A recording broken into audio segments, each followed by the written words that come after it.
Okay, I think Mr. Rose did problems 2, 3, and 4 for you, so I'm going to try 5.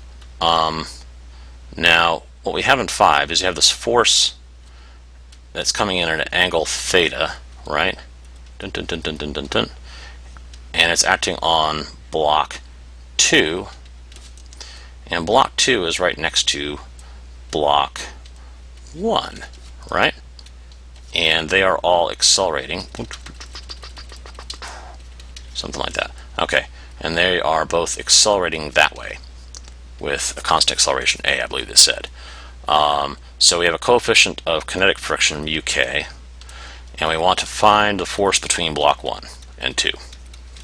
Find force between 1 and 2. Yeah, 2. There we go. Okay, so what we need to do to attack this problem, like I've said, if you have 2 bodies, you're going to have to draw 2 free body diagrams. I'm sorry. That's just the way it is. Life sucks, deal with it. Alright, so I'm going to start by doing one for block 1 because block 1 has fewer forces on it. This F force is attacking block 2. Block 1 doesn't have to deal with that. So block 1 is going to have 1 fewer force on it. So I'm going to start with block 1, and I'm going to draw the weight for block 1. There's M1G. There's normal force for block 1. Call it N1. And then you've got M2 is going to be pushing on block 1. Now, a lot of people think, well, doesn't F, push block 1? No, actually it doesn't. F pushes block 2, and block 2 pushes block 1. So the fact that, F is causing block 1 to move is dealt with by this force from M2 on block 1. So M2 is pushing block 1 forward. And then consequently, block 1 is pushing block 2 backwards by Newton's third law. But right now we're just doing block 1. So all we care about is the fact that block 2 is pushing block 1. So I'm going to call that F12 for the force between block 1 and block 2. And then there is going to be, as always, friction force for block 1. Okay, because we were given, we were given mu k there. Okay, so let's do a free body diagram for block 1. Okay, first let's do our axes, x and y. And then let's draw. So there's our normal force on block 1. That's just the ground pushing block 1 up. There's gravity for block 1, weight of block 1. Here's this F12, and here's this friction force acting on block 1. Okay, well, that was easy enough. Let's do a sum of forces in the, I'm going to do the y direction first, equals mass times acceleration in the y direction. Is there acceleration in the y direction? Actually, no, because the y direction is vertical, right? So it's not leaving the surface, it's not sinking down into the surface, it's not quicksand or anything. So this is going to equal 0. Sum of forces in the y direction. You have N1 going up, and you have M1G going down. And so we can take this equation here, and we can just figure out that N1 equals M1 times G. Well, gosh, that's easy, right? Okay, so now let's do the sum of forces in the x direction. And that's going to equal mass times acceleration in the x direction. Well, is it accelerating in the x direction? Yes, it is. That's what that a is for. It's accelerating at a in the x direction. So we can actually drop the ax and just say a. Like Fonzie, a. All right. Anyway, sum of forces in the x direction. Maybe you guys are too young to remember Happy Days, but anyway. Okay, so F12, that's the force of block 2 pushing on block 1, which is going to tend to accelerate to the right. And then we have the friction force, which is going to resist that acceleration. And that's equal to ma. Okay, well, that friction force on block 1, gosh, what is that? Well, friction force on block 1 is going to equal the coefficient of static friction kinetic friction, coefficient of kinetic friction times the normal force for block 1. Right, that's the same old, friction-y thing we always do. So, I plug that in. And so, force 1, 2 minus FF1 minus mu k N1 equals I'm sorry, this is M1. Right? This is all M1. Okay. Equals M1 times A. Okay, and then Normal force we can just substitute in m1g because we found that n1 equals m2g earlier. So then we get, let's see, F friction, no, not friction. Sorry, this F is not friction. Force between 1 and 2 minus coefficient of kinetic friction times m1g equals m1a. There we go. So, well, gosh, that sure is convenient. So we can find that, and remember this force here? So let me just refresh you here. What we did was we took this force of friction on block 1, we substituted in this, right? And then we took this normal force here, substituted in this, and then we get down to here. Well, this friction force, this force between block 1 and 2, I like these colors. These are a lot better than the colors from the Windows XP version of Paint. This is nice. All right, so all we want to find is this F12 here, this force between block 1 and 2. So I'm just going to go ahead and solve for that. M1A plus M1 mu kg. Or, if you want to gather things up a little. Actually, you know what? Let's not gather things up yet, because we might not care. All right, so there's what we got so far from block 1. Okay, so analyzing block 1 gave us this. Now the thing is, we don't know this A right here. We need to solve it. I think we were allowed to use M1 mu kg in our answer, and you actually, they don't say it in the problem statement, but you have to use F and theta in the answer. It's not solvable otherwise. So we're also allowed to use F and theta, but we're not allowed to use A. So how do we find A? Well, A is the acceleration of block 1. It's also the acceleration of block 2. In fact, it's the acceleration of the whole system. So really, can't we just pretend there's one big, huge ass block that has the mass of both blocks? I'm going to call it M12, and I'm going to say, ooh, pink. I'm going to say M12 equals M1 plus M2.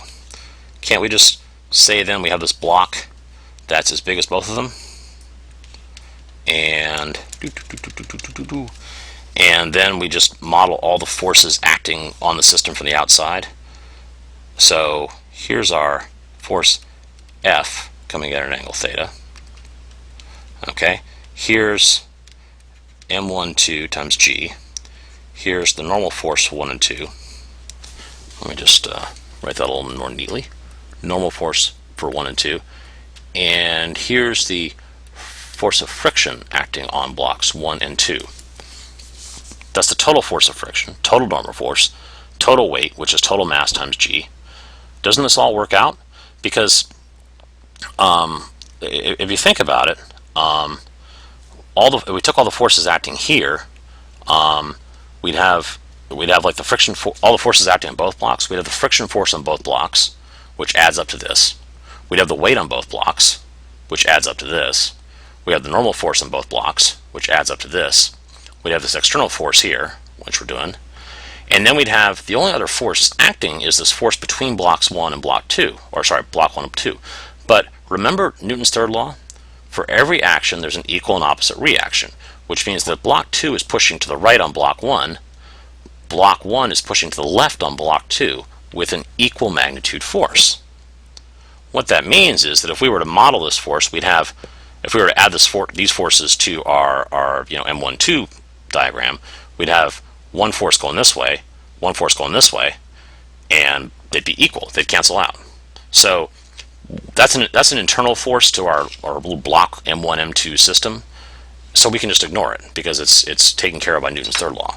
Newton is coming from beyond the grave to cancel out things and make our life easier. Thank you, Zombie Newton. Okay, so let's see. Okay, so let's do our coordinate axes, x and y, and let's do a free body diagram for 1 plus 2. Okay, so here is your arrow, your dot. Okay, normal force on 1 and 2. You have, going to the right, you have the force of friction acting on 1 and 2. Going down, you have M12 times G. And and then going down at an angle, you have this applied force F at an angle theta. So let's do our component FBD, and I'm just going to go ahead and scoot us down. I'd love to be able to keep everything on the screen, but I can't. I don't write small enough. So component FBD, we've got normal force going up. That's all good. We've got the friction force going to the right. We've got the weight going down, and then we've got this force F here, and this is close to the x-axis cosine theta. And then I'm going to make my dot a little bigger so I can fit everything in, and then I'm going to do F sine theta. Okay, well, let's do our sum of forces in the y direction, which is going to equal the normal force for both blocks. Wait a minute, hold on. Let me back that up a little. There we go. And that's going to equal m times acceleration in the y direction. Is it accelerating in y? Y would be up? No, it's not. So we know that's going to be equal to 0. So normal force on 1 and 2 is going up minus m12 times g minus f sine theta equals 0. So what we're going to need out of this is the normal force. All the rest of these are like givens for the problem. I mean, m12 is m1 plus m2, remember that. So we want to find this total normal force acting on the entire system. And that's going to be m12g plus f sine theta. Now if we pause for just a second and think about this, it makes sense, right? Normally the normal force just has to counteract the weight. If it's just an object sitting on a flat surface, you have normal and weight, but this F is being pushed downwards, so the downward push of the F means that the normal force has to be bigger because it has to counter this component of F as well. And you can think about that. If you're ever pushing something and you're sort of like leaning down, or like you're pushing a big thing across the floor, and there's friction, but if you're sort of leaning down and pushing down and resting your weight on it and sort of driving it out with your weight, then you'll find it's actually harder to push because you're increasing the friction, because you're increasing the normal force. Okay, so there we go. And then we'll do sum of forces in the x direction equals max. Well, the whole thing, if you recall, is accelerating to the right and acceleration a. So that's all just spanky. All right, so let's do let's see, sum of forces in the x direction. F cosine theta is going to the right, and then minus the friction force acting on the entire system, 1 plus 2. Well, I think we all remember how friction works now, but remember that friction force on 1 and 2 is going to equal mu k times the normal force on 1 and 2. Okay, so minus, and this equals m12 times a. Okay, so for F cosine theta minus friction force on 1 and 2, which is mu k times normal 1 and 2, equals m12a. Okay, bringing this all over here, I'm going to bring this down to there. So F cosine theta minus mu k, and then here's our n12. We want to plug in this. So just so we remember what we're doing, yoop and yoop. Okay, so now, oh boy, oh crap, I'm about to run out of time. Okay, mu k m12g plus, oh wait a minute, no, it's a minus, minus mu k f sine theta equals m12a. So now we can solve for a. Boy, this is going to be ugly. Okay, so a equals, I'm just going to divide by the m12. Oh boy, f cosine theta over m12 minus mu kg minus mu k f sine theta. Okay, and this is going to have to wait. Well, I don't think I can finish this, but you'll be able to see that you can get, I may just not have a chance to solve this, but you can see that if you take this a here and substitute it in up there, you can get f12, which is what you want, and it'll all fall out into things that you're allowed to have. And I have got